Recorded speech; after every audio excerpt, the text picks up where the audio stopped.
410 టీవీకి స్వాగతం.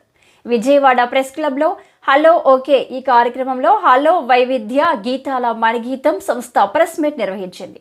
ఈ సందర్భంగా సంగీత గాయని మణిశాస్త్రి మీడియాతో మాట్లాడుతూ ప్రభాస్ తెలుగు సంగీత సంస్కృత సాంప్రదాయాలకు తెలుగువారు పట్టణం కడుతున్నారని తెలిపారు. శ్రీ దాశరథి కృష్ణమాచారి శత జయంతి వేడుకల సందర్భంగా నాద వినోద యుఎస్ఏ సమర్పణలో గంగాధర్ ఫైన్ ఆర్ట్స్ అకాడమీ సౌజన్యంతో దాశరథి మణిగీత మాలిక కార్యక్రమం జనవరి 1వ తేదీ సాయంత్రం 6 గంటలకు విజయవాడ మొఘల్ రాజపురంలో ఉన్న పిబి సిద్ధార్థ ఆడిటోరియంలో జరుగుతుందని కార్యక్రమానికి సంగీత ప్రియులు అభిమానులు పాల్గొని జయప్రదం చేయవలసిందిగా కోరారు. ఈ కార్యక్రమంలో సుమధుర కళానికేతన్ కామ్రేడ్ గోల రాధాకృష్ణమూర్తి అంజీ తదితరులు పాల్గొన్నారు.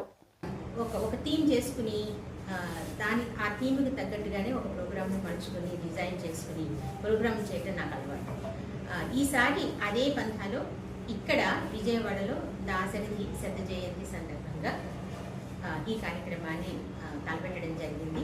దానికి నాకు గంగాధర్ గారు, అంజు గంగాధర్, అలాగే మన ఇతర అనుబంధ సంస్థలు అందరూ కూడా చేయూతనిచ్చి దాన్ని ముందుకు తీసుకెళ్తున్నారు. నాకు చాలా సంతోషంగా ఉంది.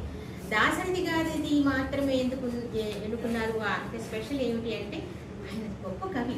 తెలుగు భాషకి, తెలుగు సాహిత్యానికి, తెలుగు సినిమాకి కూడా ఎంతో సేవ చేసిన ఒక గొప్ప తెలుగు రత్నం ఆయన.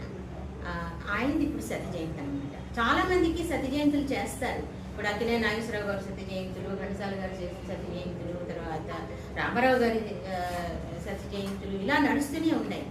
బట్ దాశరథి గారు కూడా ఒక ఆణిముత్యం ఆయన్ని కూడా మనం గుర్తు చేసుకోవాలి. ఆయన పాటలు కూడా ఒకసారి గుర్తు చేసుకుని పాడుకుని అందరికీ వినిపించి సంతోష పెట్టడం అన్నది ఈ కార్యక్రమం యొక్క ముఖ్య ధ్యేయం. ఆయనకి నివాళిగా చేస్తున్న కార్యక్రమం. దానికి బట్టి కొత్త సంవత్సరం ఇక్కడ మనకి సిద్ధార్థ ఆడిటోరియంలో ప్లాన్ చేయడం జరిగింది. సాయంత్రం 5 గంటల నుంచి 6 గంటల నుంచి 6 గంటల నుంచి ఒకసారి పోస్టర్లో తెలిసినాయి. సాయంత్రం 6 గంటలకు మొదలవుతుంది.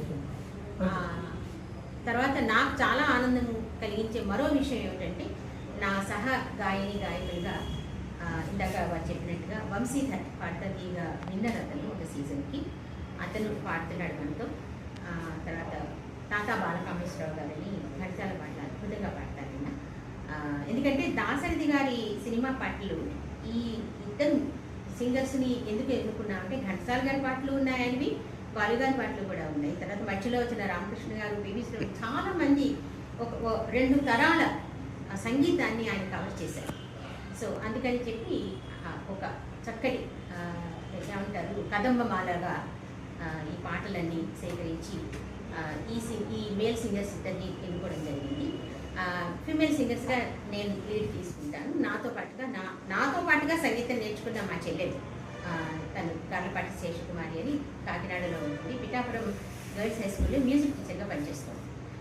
తను కూడా సంగీతాన్ని ఇష్టపడకుండా తన శక్తి కొద్దీ పిల్లలకి నేర్పించడం, ఉద్యోగమే సంగీతం టీచర్ కాబట్టి తను ఇంకా యాక్చువల్గా నాకన్నా ఎక్కువ మంది ట్రైన్ చేసిందని చెప్పాలి. సో లలిత సంగీతంలో తనకి ఆల్ ఇండియా రేడియోలో కూడా మంచి పేరు ఉంది. శాస్త్రీయ సంగీతంలో మొన్న వచ్చిన తను ఎంఏ పట్టభద్రురాలు ఉంది. నేను ఇప్పుడు ఎంఏ చదువుతున్నాను. తను అప్పుడు ఆల్రెడీ పట్టభద్రురాలు, నేను ఇప్పుడు ఎంఏ చదువుతున్నాను కర్ణాటక సంగీతంలో. అంటే ప్రపంచం ఎంత చిన్నదైపోయిందో అనిపిస్తుంటుందో ఒక్కొక్కసారి. గ్లోబలైజేషన్, గ్లోబల్ ఫ్యామిలీ అంటారు కదా. ఒకప్పుడు నేను శాస్త్రీయ సంగీతంలో ఎంఏ చేయాలనేది నా చిన్నప్పటి కోరిక.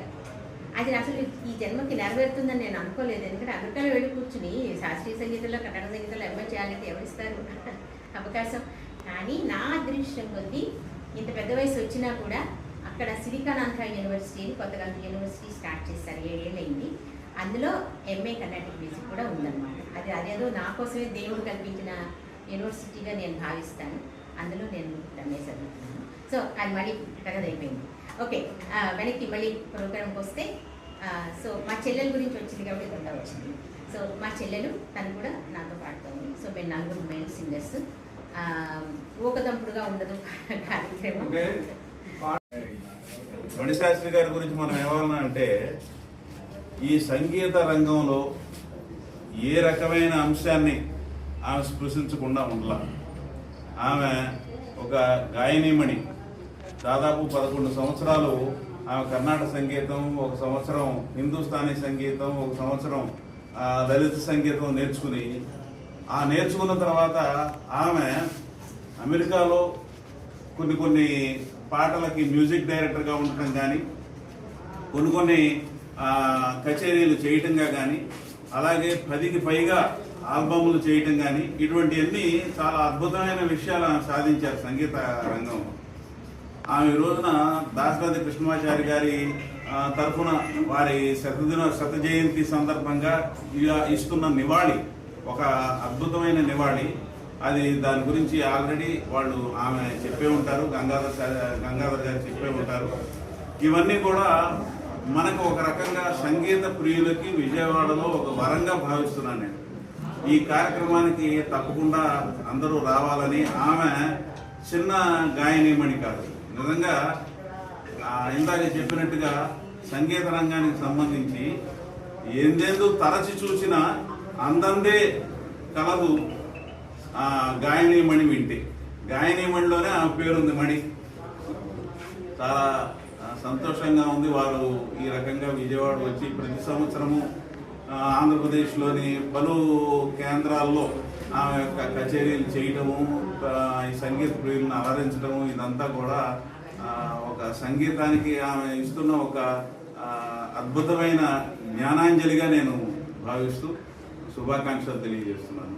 తప్పకుండా ఈ రోజున 20వ తారీఖు, కానీ కార్యక్రమం 1వ తారీఖు. ఈ 10 రోజులు ఎట్టి పరిస్థితుల్లోనూ ఇది సంగీత ప్రియులందరూ కూడా గుర్తుంచుకుని వాళ్ళ డైరీలో రాసుకుని తప్పనిసరిగా ఆ రోజున వచ్చి వాళ్ళు సంతోషించి వారిని సంతోషపెట్టవలసిందిగా నిర్వాహకుల తరఫున కోరుతున్నాను.